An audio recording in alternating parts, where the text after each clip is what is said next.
Welcome to Narrative Nights. Step into a world of mystery, intrigue, and suspense.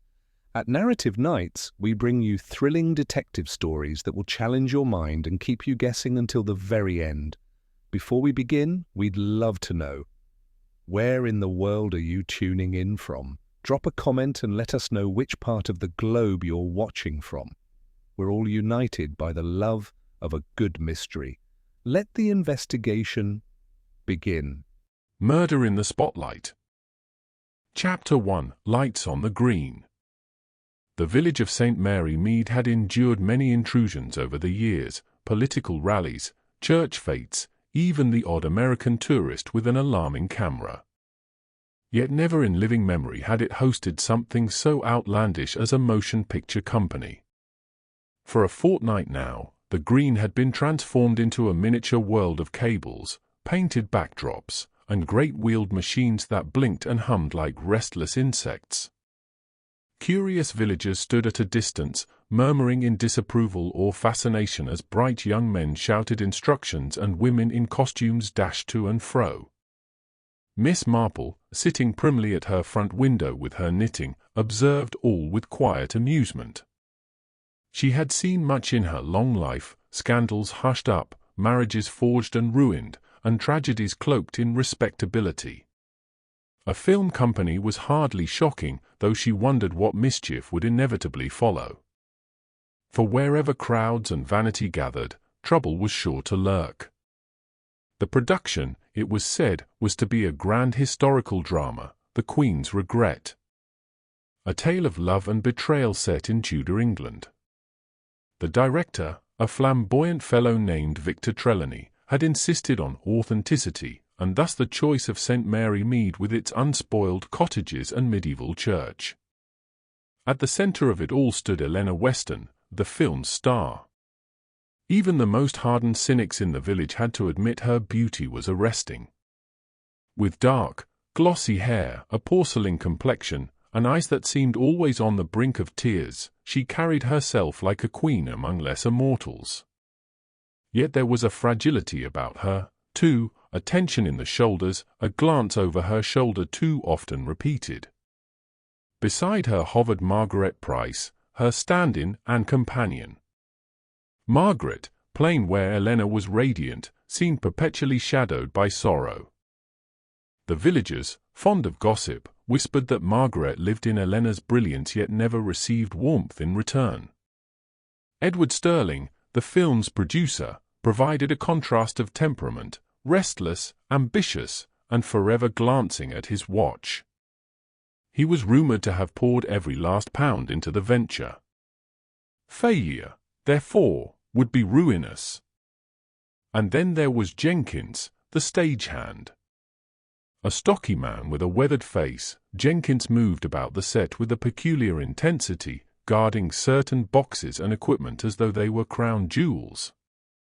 Miss Marple, with her sharp eye, noticed him one morning slipping a small iron key into his pocket before locking away a heavy case.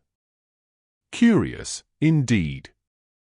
Finally, there hovered Mrs. Hargreeves, the self-appointed chronicler of all things scandalous.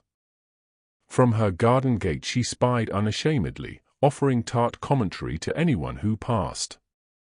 To her mind, Hollywood folk were all but sinners, and she seemed quite determined to prove it. On the evening in question, the company prepared to film a crucial scene, the Queen's farewell to her lover. The village gathered discreetly about the green, pretending to stroll, but their eyes lingered on the glowing lights. The air crackled with the scent of hot wires and the faint perfume of crushed grass. "Places!"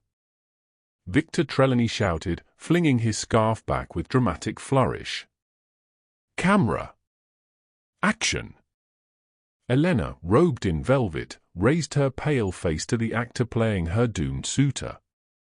The lines fell from her lips like poetry, her voice trembling with practiced sorrow. Applause nearly broke from the watching villagers until suddenly the lights flickered. A low hum surged through the equipment. Jenkins cursed, darting forward. Edward Sterling barked orders. Then, without warning, one of the great lamps sputtered and burst. Sparks showered. Elena gave a sharp cry and collapsed upon the grass. At first, all believed it a fainting spell, the sort so common among delicate stars. But as Margaret knelt beside her, there was a dreadful stillness in the air. Elena's lips moved once, soundlessly, before her eyes fluttered closed. "She's dead," Margaret whispered. Gasps rose from the onlookers. "Impossible," cried Edward. "She was perfectly well this morning." "Cut," roared Trelawney, though the cameras had long ceased turning. The chaos that followed was like nothing St. Mary Mead had ever seen. Actors wailed, villagers crossed themselves, and Mrs. Hargreeves exclaimed to anyone who would listen that she had known all along something was amiss.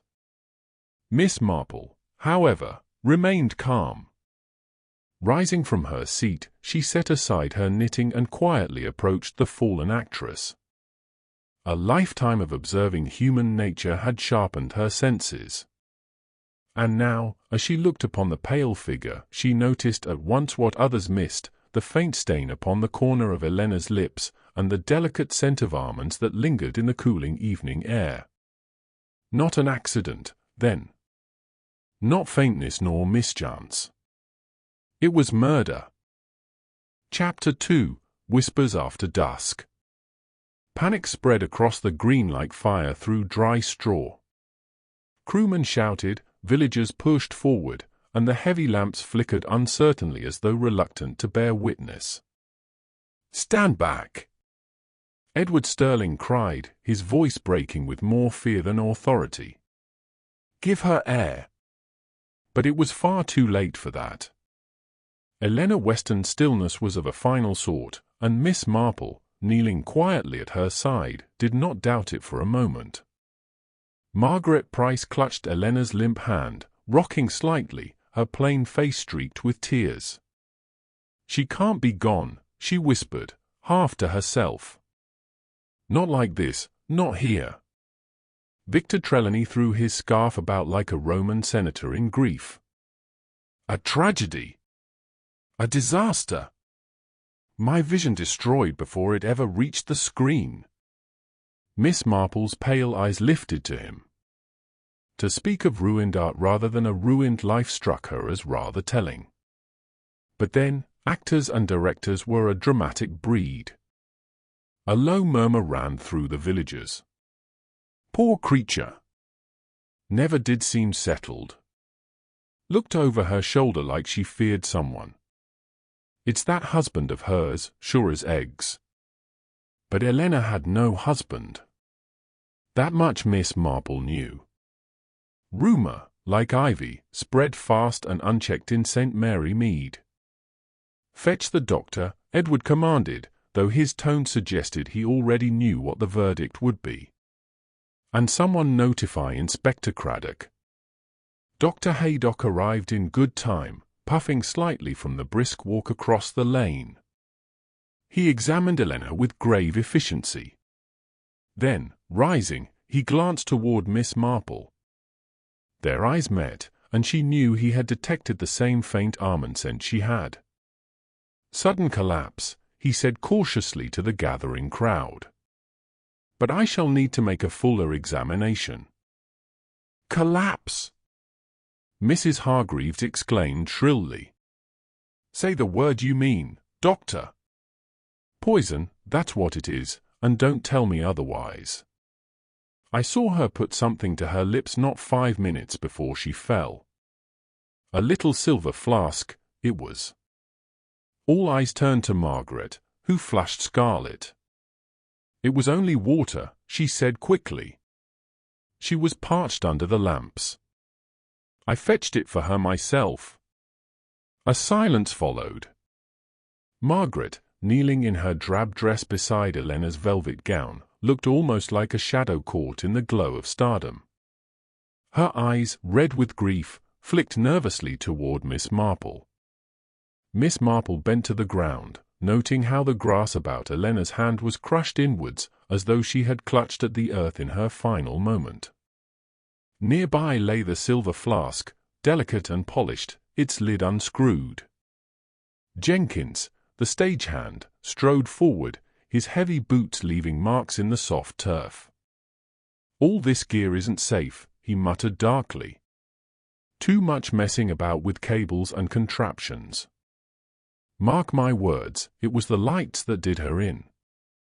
But Miss Marple shook her head gently. "No, Mr. Jenkins," she said, her voice as mild as milk. "Lights may dazzle, but they do not leave a trace of almonds on the lips." There was a collective intake of breath. "Almonds?" Edward repeated sharply. "What do you mean?" Before Miss Marple could answer, a brisk tread upon the lane announced Inspector Craddock's arrival. Tall, steady, with the look of a man both capable and weary of village hysteria, he quickly took command. "No one is to leave the green," he ordered. "We'll treat this as a suspicious death until proven otherwise." Mrs. Hargreeves preened, pleased to be justified. As dusk deepened, lanterns were lit about the green. Villagers lingered in tight knots, whispering like wind through reeds. The film crew gathered sullenly, faces pale beneath their makeup. Inspector Craddock questioned each in turn. Edward Sterling blustered about reputations and investments, Victor Trelawney proclaimed ART's untimely loss, Margaret Price wept softly, insisting she had only ever tried to serve Elena faithfully. Jenkins swore it was electrical mischief and stalked about protectively near the locked equipment chest. Mrs. Hargreeves hovered at the inspector's elbow, offering commentary he had not requested. Miss Marple sat quietly on a low wooden chair, knitting needles clicking.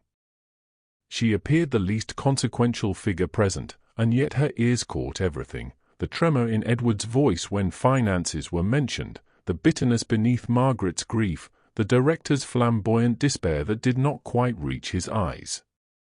At last Craddock approached her. "You saw her fall, Miss Marple." "Yes, indeed," she replied, her needles never ceasing their work. "A sudden collapse, quite dramatic. But not natural, I think. A woman in fear seldom dies of her nerves alone." Craddock gave a half-smile. He had learned never to dismiss Jane Marple's observations. "And what did you notice?" "That she tasted almonds in her final breath," Miss Marple said softly. "And that a silver flask, offered by a loyal companion, may not always hold water." Her words settled upon the gathering like the chime of a clock striking the hour. Heads turned toward Margaret, whose eyes brimmed with renewed tears. "I would never hurt her," she cried, voice trembling. "She was everything to me. Everything." The lantern light caught her face, etched with misery. Whether it was guilt or grief, Miss Marple could not yet be sure. But of one thing she was certain. The stage was set, the curtain lifted. The drama of the Queen's regret had begun in earnest, not on film, but in life. And the performance ahead promised to be far darker than any written in Victor Trelawney's script. Chapter 3: Shadows Behind the Camera. By morning the film set was unrecognizable. Where once it had been alive with bustling energy, now it lay silent, draped in the hush that follows calamity. The great lamps stood like mute sentinels, their metal frames casting long shadows over the dew-slick grass. Inspector Craddock had taken command with methodical precision. Uniformed constables cordoned off the area, keeping back villagers eager for gossip. A makeshift table in the church hall had become his headquarters, and one by one, those closest to Elena Weston were summoned. Miss Marple, of course, was not officially required. Yet somehow, when she arrived with a small basket of scones for the inspector, no one thought to turn her away. She seated herself unobtrusively near the back, knitting needles flashing softly in the light, her expression one of benign curiosity. Craddock, who knew the value of her sharp eyes, did not protest. Edward Sterling. Edward Sterling was first. The producer carried himself with strained dignity, but his eyes darted restlessly, as though calculating how long the disruption might cost him. "I tell you, Inspector, this is a disaster of the first order," he began, his voice taut. "Do you have any notion what was at stake? We had contracts signed, investors breathing down our necks. Why, Elena's face alone was the guarantee of success." "Your financial interest is noted," Craddock replied dryly. "But what about Miss Weston herself? Did you observe anything unusual in her behavior?" Edward hesitated, his lips pressing thin. "She was nervous. Jumpy, one might say. Always looking over her shoulder, as though expecting, well, I don't know what. But that's actresses for you. High-strung. It comes with the profession." Miss Marple's needles clicked gently.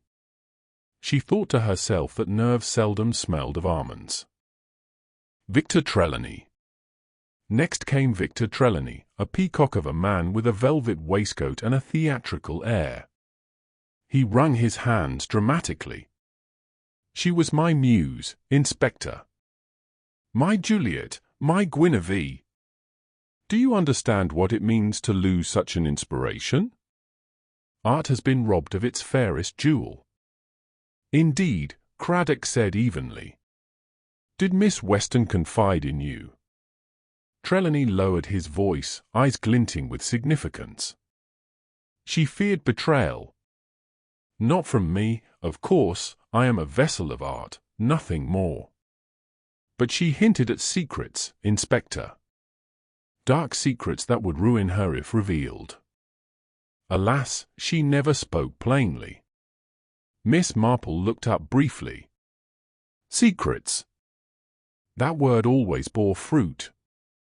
Margaret Price." Margaret entered like a shadow following sunlight. Her plain gown hung limply, and her hands twisted the hem as though to wring out her grief. She sat stiffly under Craddock's gaze. "You were close to Miss Weston?" he asked. "She was kind enough to employ me," Margaret murmured.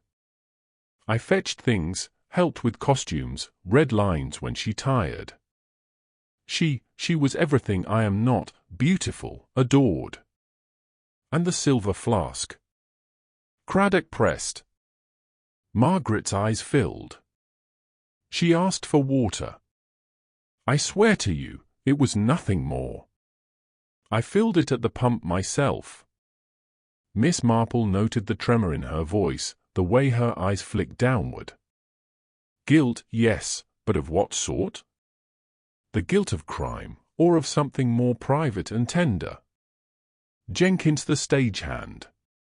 When Jenkins entered, the air seemed to grow heavier. He was a man built for labor, with rough hands and a guarded expression. He gave the impression of someone used to keeping things locked away, tools, secrets, perhaps even grudges. "You've been seen with a key," Craddock said without preamble. "What is kept in that chest you guard so fiercely?" "Company property," Jenkins grunted.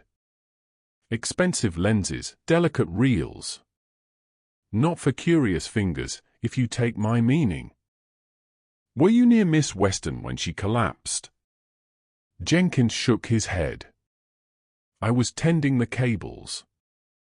Those blasted lights are temperamental. Mark my words, it was the electrics that killed her."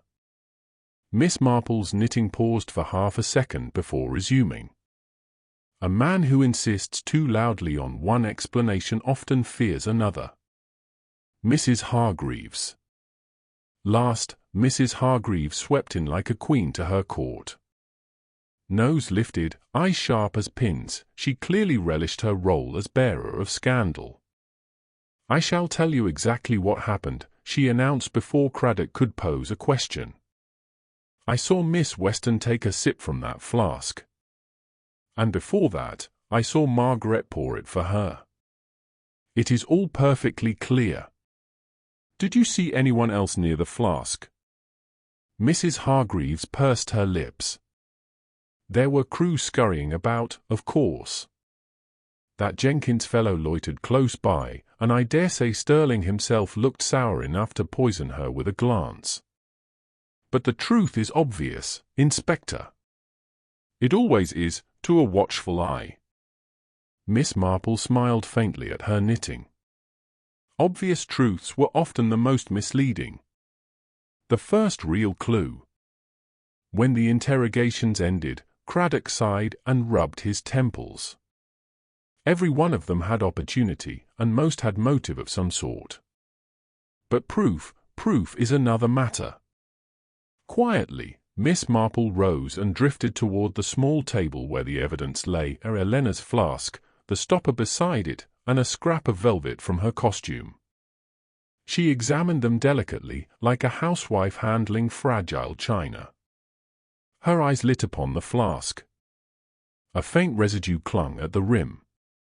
Not water stains, but something powdery, crystalline. "Inspector," she said gently, "do you notice this discoloration?"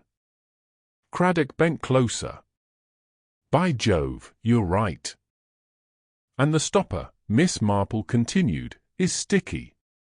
As though someone tampered with it in haste. But most curious of all," she pointed to the velvet scrap, "there is a faint mark here, like a smear. Not from drink, but from a hand dusted with powder. Whoever handed her the flask had touched the poison directly." Craddock's brows rose. "So we seek not merely one who gave her water, but one careless, or desperate, enough to bear its trace." Miss Marple nodded serenely. "Careless, yes. Or perhaps accustomed to handling such things, and forgetting how easily they betray themselves." The inspector looked at her keenly. "You have someone in mind?" "Oh, no," she said mildly, resuming her knitting. "Merely possibilities. People so often reveal themselves when they believe they are unseen. One has only to watch." Her eyes drifted toward the window, where the green shimmered under a pale morning sun. Out there, the actors and villagers mingled uneasily, masks of civility just beginning to slip. The play had only begun. And Jane Marple intended to watch every act. Chapter 4: Secrets in the Shadows. The film company, though shaken, could not halt entirely. Contracts, money, and pride held them together like fraying twine. By mid-afternoon, lights once again flickered upon the green, though with subdued energy, as if fearful of inviting further calamity. Actors moved like spectres through their rehearsals, the shadow of Elena Weston's death heavy upon every line spoken. Miss Marple, however, was not distracted by the false drama of Tudor gowns and courtly dialogue. Her interest lay behind the curtains, in whispered conversations and half-hidden gestures. Margaret's sorrows. It was in the cool shade behind the costume tent that Miss Marple found Margaret Price, bent over a gown with trembling fingers. "My dear," Miss Marple said gently, "you must take care of yourself. Grief, if not tended, can weigh heavily." Margaret looked up, her eyes red-rimmed. "She was everything," she murmured. "I owed her my livelihood. Without Elena, I am nothing." Miss Marple settled into a nearby chair, her knitting resting upon her lap.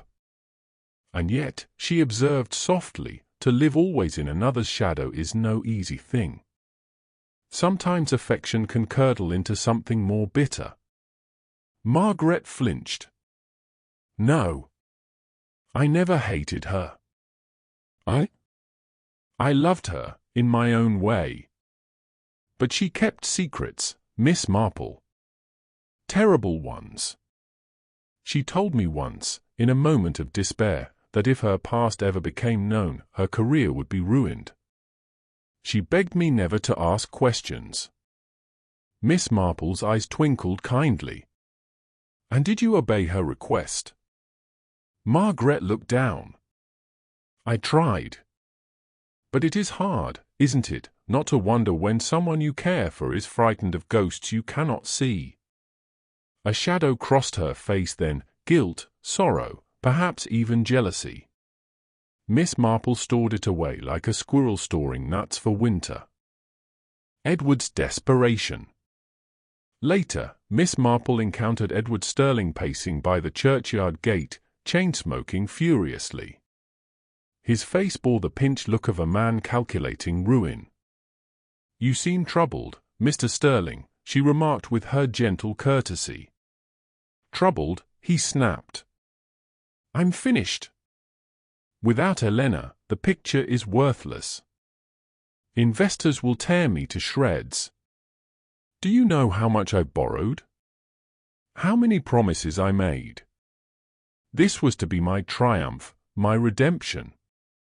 "Redemption?" Miss Marple echoed mildly. Edward ran a hand through his thinning hair. "It was my last chance. My last chance to prove I wasn't a failure. If the film fails, well, I might as well disappear." Miss Marple studied him. Desperation, she knew, could drive a man to dreadful lengths. And yet she noted something curious. His grief was not for Elena herself, but for the fortune she represented. The village gossip.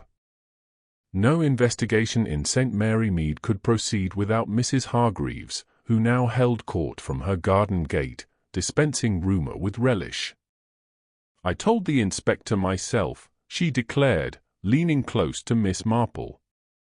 "It's Margaret, of course. Plain little women always grow bitter when they serve a beauty. Mark my words, she's the one." "And yet," Miss Marple said softly, "you yourself saw Jenkins hovering near the flask, did you not?" Mrs. Hargreaves sniffed. "That man skulks. Always about with his keys and his boxes. I shouldn't wonder if he keeps more than lenses locked away." "Indeed," Miss Marple murmured, tucking that remark neatly into her mind. Jenkins and the vault. It was Jenkins himself who provided the next piece of the puzzle. Miss Marple, wandering near the equipment wagon, watched as he stooped to unlock the heavy chest once more. His hands, rough and scarred, moved with an odd mixture of caution and possessiveness. Such responsibility, she observed in her kindly voice. He grunted. "These things cost more than I'll see in a lifetime. If they go missing, I'm for the sack." "And yet," Miss Marple said lightly, "you guard them as though they were treasure beyond mere money. I fancy you've something more personal locked away." His eyes flickered, fear, then anger. "Mind your business, madam." He slammed the chest shut, locking it with a final snap. Miss Marple, who had raised many a parish boy from cradle to grave, knew that look well. It was the look of a man hiding not only tools but truths. A letter revealed. That evening, as twilight bathed the village in a melancholy glow, Inspector Craddock arrived at Miss Marple's cottage. He held a paper in his hand, unfolded carefully. "We searched Elena's dressing case," he said.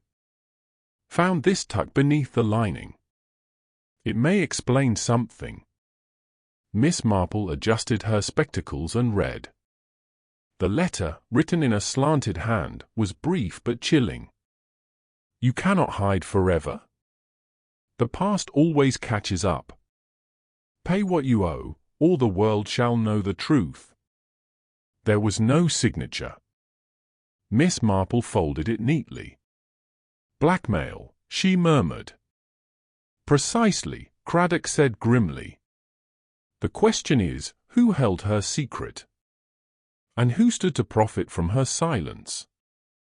Miss Marple's reflection. That night, as the village slept uneasily, Miss Marple sat by her fire with her knitting and her thoughts. Threads of gossip, grief, and greed wove together in her mind. Elena had secrets, ones worth killing for. Margaret loved her, perhaps too much. Edward needed her for fortune, not affection. Jenkins guarded something beyond mere film reels. And Mrs. Hargreeves, with her sharp eyes, might have seen more than she admitted. Murder, Miss Marple reflected, was rarely the work of chance. It was the bloom of long-sown seeds, resentment, desperation, fear. One had only to find the root.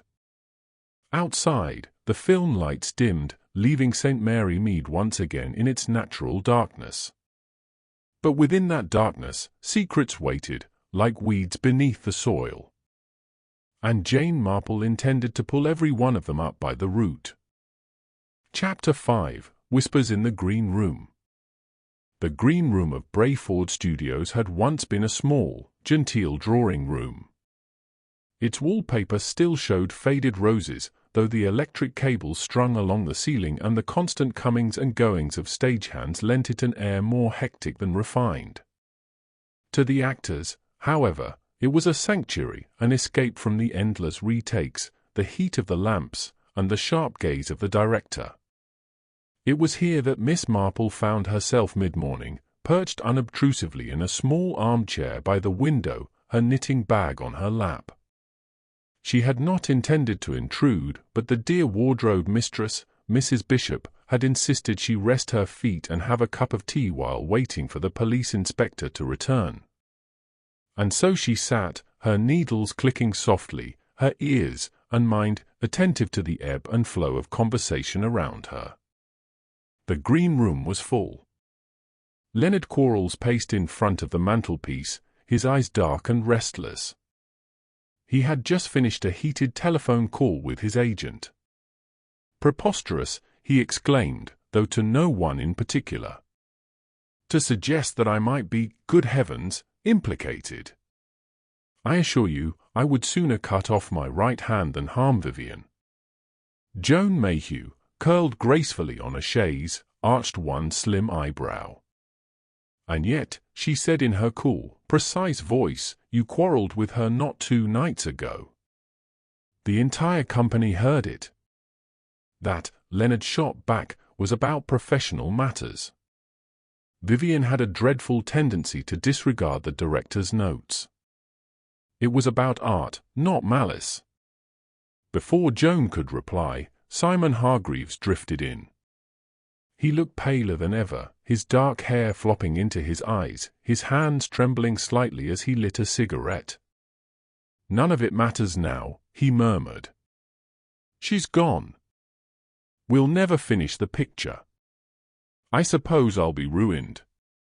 He sat heavily on the arm of a chair, his long fingers twitching with nervous energy. Miss Marple glanced up at him mildly. It must be a dreadful shock for you, Mr. Hargreeves. But forgive an old lady, your mind seems more upon the fate of the film than upon poor Miss Vale herself. Simon flushed. I didn't mean it that way. Only, well, my reputation depends on this. If word spreads that an actress was killed on my set, the financiers will never back me again. Or perhaps, Joan said softly, her eyes narrowing, they'll whisper that you staged it all for publicity. You've always had a rather sensational streak. Simon half rose, his face livid. How dare you? Oh, come now, Joan replied, perfectly composed. You used to boast of it. Remember Cannes? The business with the flaming curtain at the festival? You said no one remembers a dull man. Enough. Leonard barked. He looked around the room with a sudden intensity. We're devouring one another when the true killer may be walking free among us. Don't you see? We're all suspects now. Silence fell for a moment, broken only by the distant creak of a camera being moved across the set. Miss Marple, who had quietly finished one neat row of her knitting, observed the three of them with thoughtful eyes. In her experience, people often revealed more than they intended when tempers frayed. Joan's calm, deliberate needling, Leonard's theatrical indignation, Simon's nervous self-absorption, all were little threads in a larger tapestry. Just then the door opened, and Sergeant Fletcher stepped in, brisk and slightly out of breath. "Miss Marple," he said with a respectful nod, "the inspector asks if you'll join us in the prop room. There's something he'd like your eye upon." The green room stirred again as heads turned. Leonard muttered something about being left in the dark. Joan merely smirked faintly, as if the whole affair amused her. Simon stubbed out his cigarette with a trembling hand. Gathering her knitting and bag, Miss Marple rose with her gentle, bird-like movements. But before leaving, she paused by the mantelpiece, where Leonard still hovered. Her blue eyes, mild but penetrating, rested on the actor's face. "You mustn't distress yourself too much, Mr. Quarles," she said kindly. "But I have found, you know, that quarrels, whether about art or anything else, often linger far longer in the heart than we realize. Sometimes they even lead people to do the most regrettable things." Leonard gave a visible start, as though her words had struck too near. But Miss Marple had already turned away, following Sergeant Fletcher down the corridor toward the prop room, her knitting bag swinging lightly at her side. What awaited her there, she suspected, might prove far more revealing than the actor's accusations and fears. For gossip and tempers could mislead, but a stray object in the wrong place, well, that was another matter entirely. Chapter 6: The Prop Room Revelation. The prop room of Brayford Studios had the curious atmosphere of an attic, half treasure trove, half graveyard. Trunks were stacked against the walls, brimming with faded costumes, swords and sabers hung in rows like forgotten soldiers, painted urns and plaster columns crowded the corners. The air smelled faintly of mothballs and dust, with a sharper note of grease paint. Inspector Mallory stood at the center, his tall frame rigid, his moustache bristling. At his feet lay a long, narrow wooden box, its lid thrown back. Within it, cushioned by straw, gleamed several stage daggers and ornamental blades. Sergeant Fletcher hovered beside him, holding a notebook. "Ah, Miss Marple," Mallory said with a curt nod as she entered. "Glad you've come. We've found something peculiar here. Fletcher, show her." The sergeant lifted one of the daggers. Its hilt was set with imitation jewels, its blade dulled for stage combat. Yet as the light caught it, Miss Marple's sharp eyes noted a faint dark stain along the edge, so faint it might have been overlooked by anyone but the meticulous. "Blood," Fletcher said solemnly. "The lab will confirm, but it looks fresh." "Quite," murmured Miss Marple, peering closer. "Though I think it's not so much the stain itself as where it was placed." She gestured toward the box. "You see, Inspector, the straw has been disturbed. This dagger wasn't lying here very long, it was slipped in hurriedly, without the care of the others." Mallory frowned. "Are you suggesting the murder weapon was hidden here?" "I'm suggesting," Miss Marple replied gently, "that someone wished it to appear so. But stage daggers, as you know, are not meant to cut. Unless, of course, one was, how shall I put it, altered." Fletcher glanced at his superior. "Could be, sir. Easy enough to sharpen one, if you had access." The inspector rubbed his jaw. And every soul in this place had access. Half the actors parade in and out of here daily. Miss Marple's gaze wandered over the cluttered room. A feathered fan drooped from a chair, a broken urn leaned against the wall, a roll of canvas scenery half unfurled across the floor. She noticed a faint trail of powder on the wooden boards, face powder, she thought, from a shaken compact. And near the edge of the box, almost hidden by straw, a single thread of silver fabric caught her eye. Quietly, she pinched it between her fingers. The thread sparkled faintly. "This is curious," she murmured. Mallory looked over sharply. "What have you found?" "Merely a thread," Miss Marple said, tucking it into her handkerchief. "But one wonders what costume it belonged to, and who might have been wearing it near the prop box last night." The inspector sighed heavily. "Threads, powders, disturbances in straw. Always these trifles, Miss Marple. I prefer solid evidence. A witness, a confession, that's what cracks a case." "Indeed," she agreed mildly, her eyes twinkling. "But one mustn't despise trifles. It is in trifles that human nature betrays itself. A criminal, however clever, seldom thinks of everything." At that moment, the door burst open and Joan Mayhew swept in, her silk gown rustling dramatically. "Inspector, this is insufferable," she declared. "We are artists, not felons. And yet you corral us, question us, pore through our things as though we were thieves." Mallory's eyes narrowed. "Miss Mayhew, you'll do well to mind your tone. A woman was murdered here."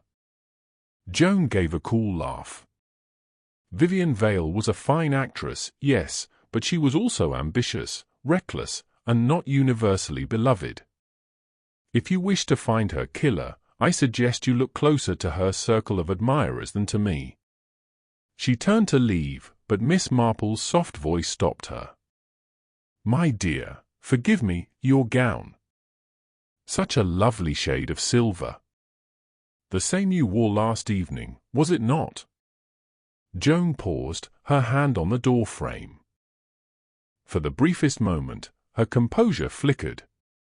"Yes," she said at last, cool once more. "It is my costume for the final scene." "Ah."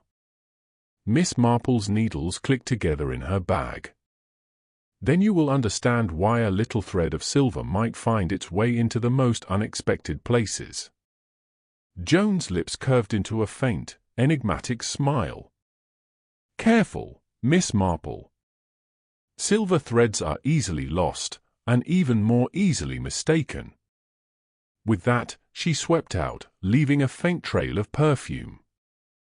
Mallory growled under his breath. "She's hiding something. I'll press her harder." Miss Marple's eyes rested on the empty doorway. "Perhaps," she said softly. "But one must be careful not to mistake theatrical gestures for guilt. The guilty, in my experience, often speak the least." Chapter 7: Interrogations.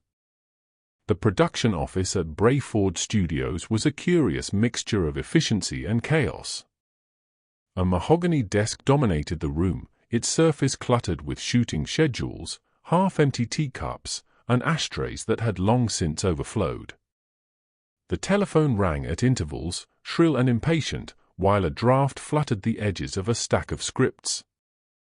Inspector Mallory had claimed the space as his headquarters. He sat behind the desk, his notebook open before him, his expression set in stern lines. Sergeant Fletcher hovered by the window, ready to take notes. Miss Marple occupied a modest chair in the corner, knitting quietly, her eyes as mild as ever but missing nothing. "Send in Leonard Quarles," Mallory ordered. The actor entered with the air of a man walking onto a stage. His shoulders squared, his jaw set, he looked every inch the leading man. Yet his eyes darted once toward Miss Marple before he seated himself opposite the inspector. Mallory wasted no time. "Mr. Quarles, witnesses report you argued with Miss Vale 2 nights ago." Loudly. "What was the quarrel about?" Leonard sighed heavily, running a hand through his dark hair. Vivian was headstrong. She thought herself above the director's instructions, above the script even. I spoke harshly, yes, but only because her behavior threatened the picture. Threatened your own standing more like, Mallory said dryly. You've been playing second fiddle to younger talent of late. Perhaps you resented her rise. Leonard stiffened. I resent nothing. I am a professional. His voice rang with dignity, but Miss Marple noted the slight tremor in his hand as it gripped the armrest. After a few more clipped questions, Mallory dismissed him. Send in Joan Mayhew. Joan glided in with perfect poise, her silver gown rustling faintly. She sat down with a serene smile, folding her hands in her lap as though she were at an afternoon tea rather than a murder inquiry. Miss Mayhew, Mallory began, you were Vivian's closest rival for the spotlight. You stood to gain the most from her absence. Joan laughed lightly, a tinkling sound. Inspector, you make it sound like the theatre of ancient Rome. We actresses compete, yes, but rivalry does not equal murder. If it did, half the profession would be behind bars. Mallory leaned forward. You quarreled with her. I corrected her, Joan replied smoothly. She was late, often careless with her lines. I told her as much. She didn't like it, naturally. Where were you last night at 9? In my dressing room, rehearsing. Alone. A convenient alibi. Her smile deepened, but her eyes glittered. Perhaps. But true nonetheless. Miss Marple's needles clicked steadily. She thought of the silver thread in her handkerchief and wondered how Joan's calm mask might slip if confronted with it. Very well, Mallory said. Send in Simon Hargreeves. The director entered like a man condemned. His hair was rumpled, his eyes shadowed, his hands twitching as though he had smoked too many cigarettes. Mr. Hargreeves, Mallory said, your career hangs in the balance. This film fails, and you fail with it. Did you see Vivian Vale as an obstacle? Simon swallowed hard. She was difficult, yes. But brilliant. No one else could carry the picture. Without her, I'm ruined. Where were you at 9 last night? In the editing suite. Alone. Mallory's eyes narrowed. So, 3 suspects, 3 convenient alibis. Not one with a witness. Simon buried his face in his hands. You think I killed her? I couldn't.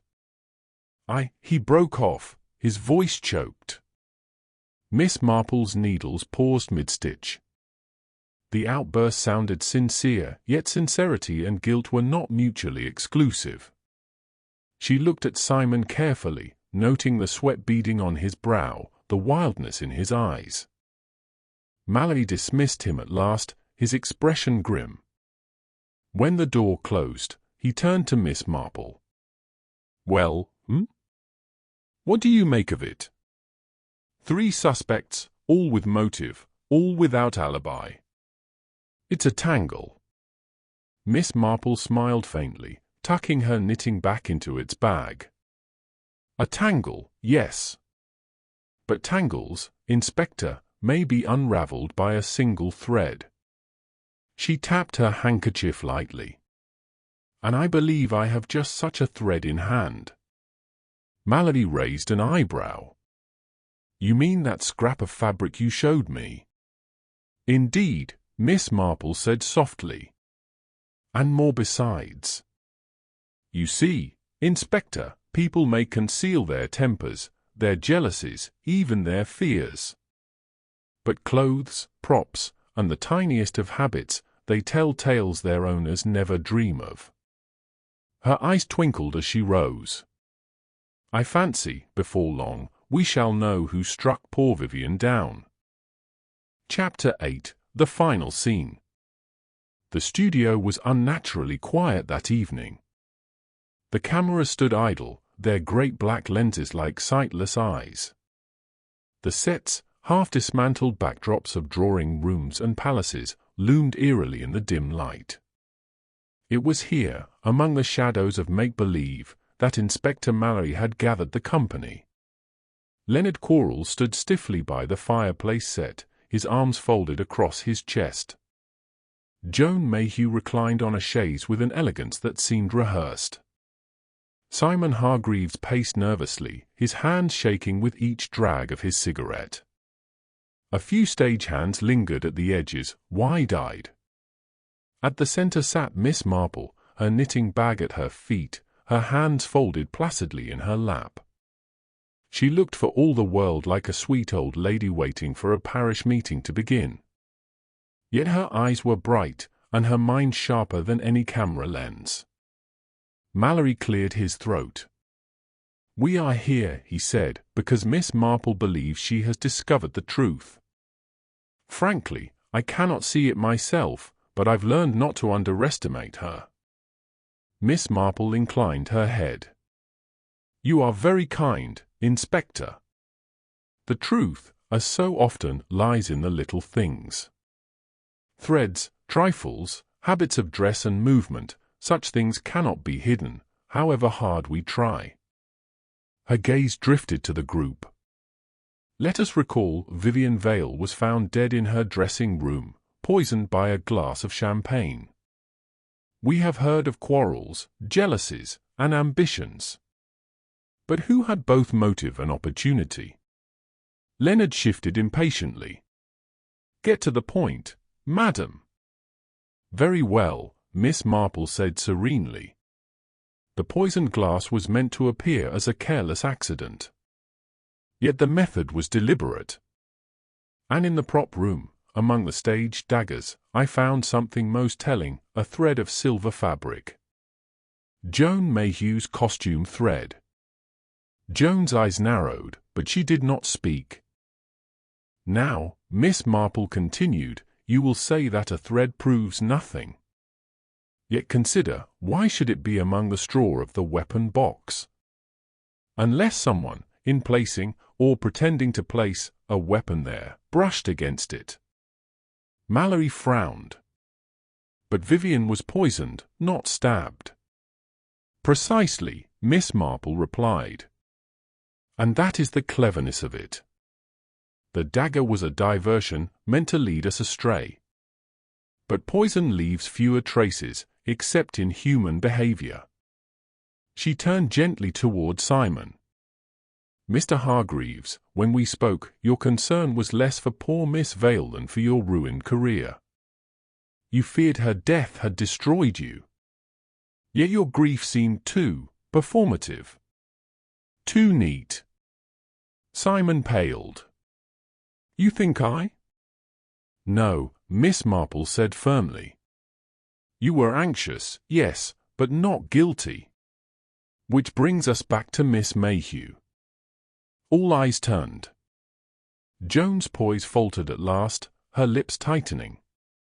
"Vivian was your rival," Miss Marple said softly. "She threatened your place in the film, perhaps your career. You were seen quarreling with her, and you were alone at the time of her death.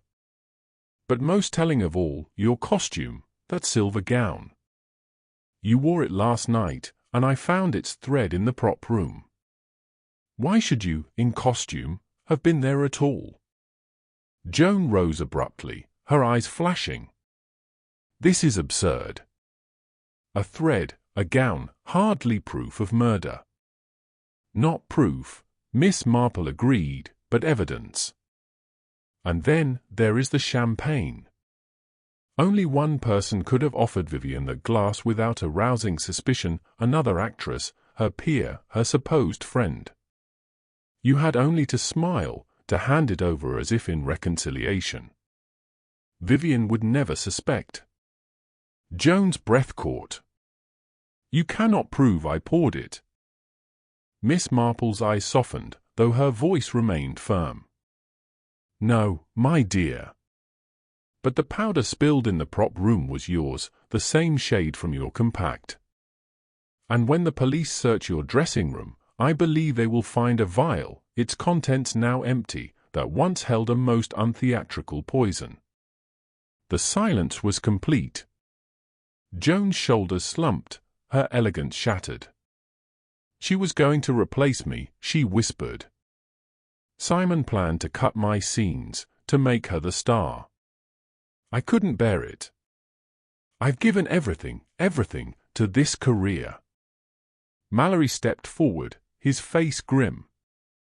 Joan Mayhew, you are under arrest for the murder of Vivian Vale. As he led her away, Simon sank into a chair, burying his face in his hands. Leonard muttered a prayer under his breath. The stagehands whispered in shock. Miss Marple quietly gathered her knitting, tucking it back into her bag. It is always the same, she murmured to herself. So much passion, so much vanity, all ending in tragedy. One wonders if the stage is merely life, exaggerated. She rose, smiling faintly at Inspector Mallory. Well, my dear, I fancy your case is closed. And I shall be glad of a quiet cup of tea at the vicarage. All this glamour is rather tiring, don't you think?